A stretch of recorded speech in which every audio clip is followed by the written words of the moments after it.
mulai saja pertemuan kita kali ini. Bagaimana kondisi kalian? Apakah sudah siap dalam mengikuti pembelajaran? Nah, sebelum kita mulai, kita akan berdoa terlebih dahulu. Yang memimpin doa itu adalah ketua kelas. Silakan ketua kelas dipimpin doa.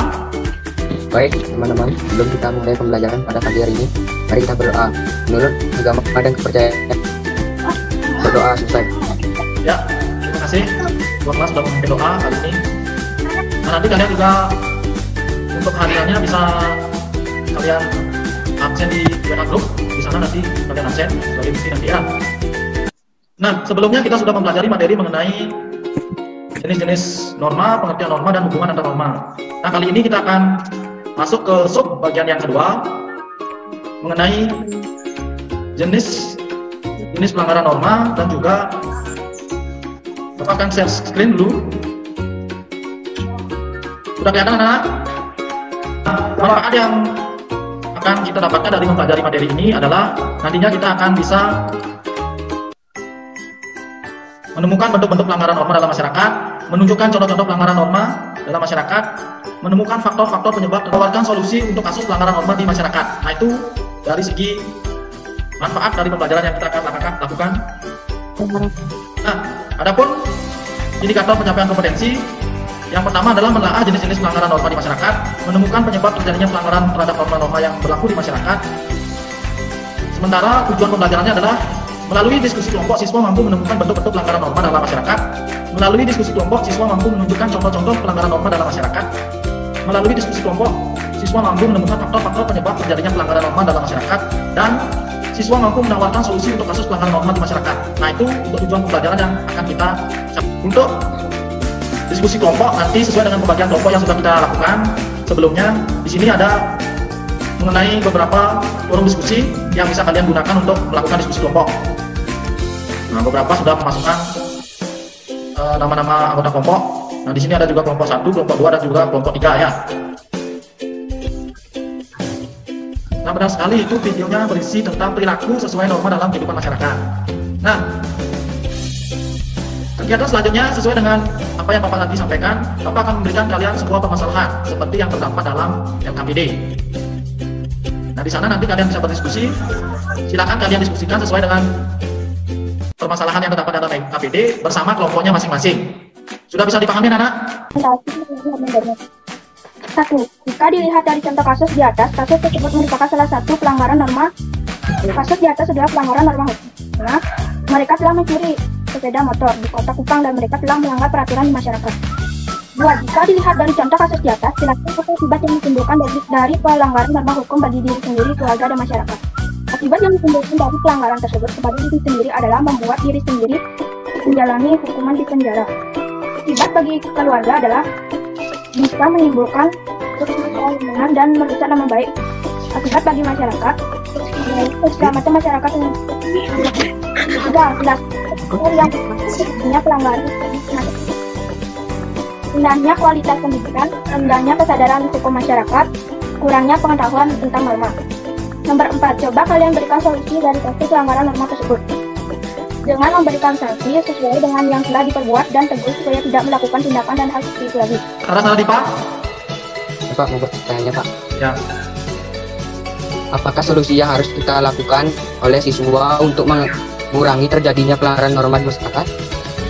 Silakan. Solusi yang bisa dilakukan adalah dengan mengamalkan nilai-nilai Pancasila sehingga kita terhindar dari perilaku yang tidak sesuai dengan norma-norma di masyarakat.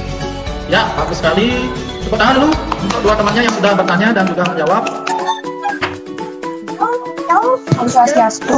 Ya, Om Swastiastu. Saya dari perwakilan kelompok 3 ingin mempresentasikan jawaban dari Ya. Yang lain perhatikan. Kasus tersebut merupakan salah satu pelaku larangan melakukan tindak kejahatan, sementara perlakuan orang-orang tersebut bertentangan dengan norma hukum yang ada. Nomor 2, akibat-akibat yang ditimbulkan jika melanggar norma hukum. Akibat bagi diri sendiri, yaitu mendapatkan sanksi dan hukuman. Akibat bagi keluarga, yaitu keluarga akan dikucilkan dari lingkungan sekitar dan dapat merusak nama baik keluarga.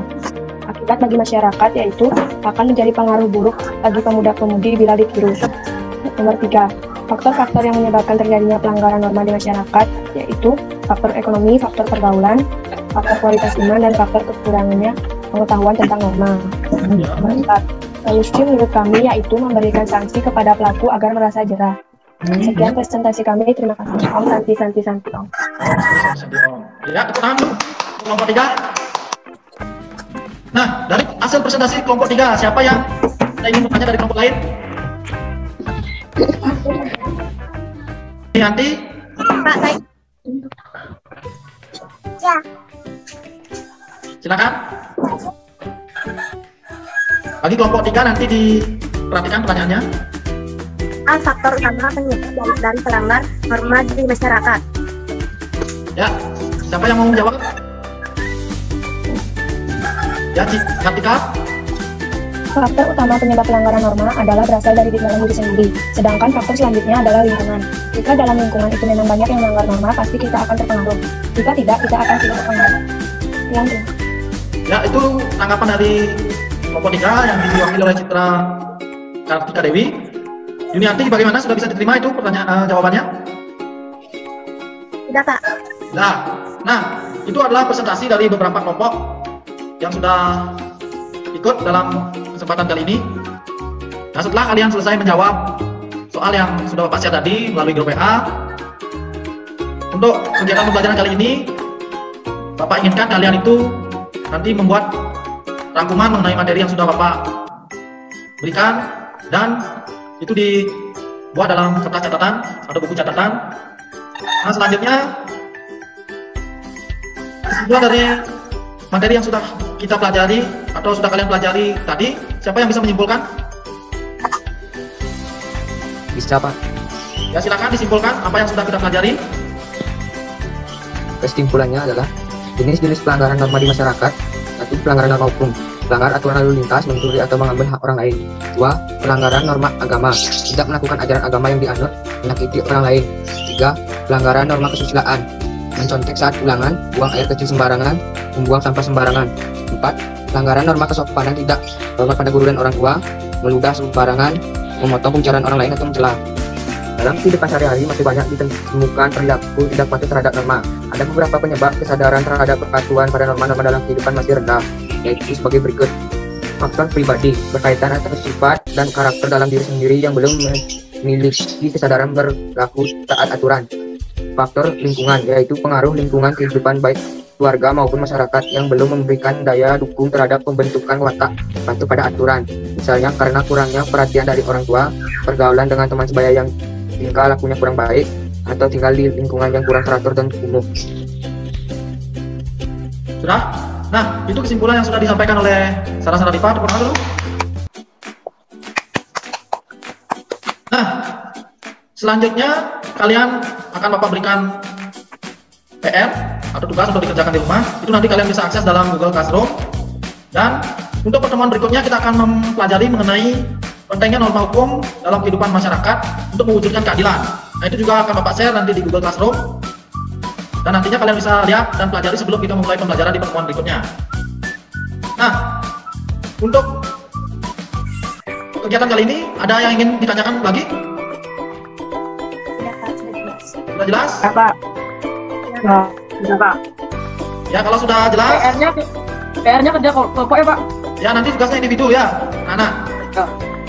Nah, untuk mengakhiri kegiatan kali ini, karena tadi kita sudah berdoa, kita akhiri juga dengan berdoa. Silakan dipimpin doanya. Baik teman-teman, sebelum kita mengakhiri pelajaran pada pagi hari ini, mari kita berdoa dan dengan kepercayaan dan agamanya masing-masing. Mari kita berdoa. Berdoa dimulai. Berdoa selesai. Sudah? Nah, terima kasih anak-anak. Kita sudah bisa mengikuti pembelajaran kali ini, walaupun kita tetap belajar di rumah. Ingat, Bapak sampaikan untuk tetap menggunakan masker jika keluar rumah, rajin-rajin cuci tangan, dan jaga kesehatan. Nah, untuk kegiatan pembelajaran kali ini Bapak akhiri dengan ucapan selamat pagi. Selamat pagi, Pak. Pagi. Mulai saja pertemuan kita kali ini. Bagaimana kondisi kalian? Apakah sudah siap dalam mengikuti pembelajaran?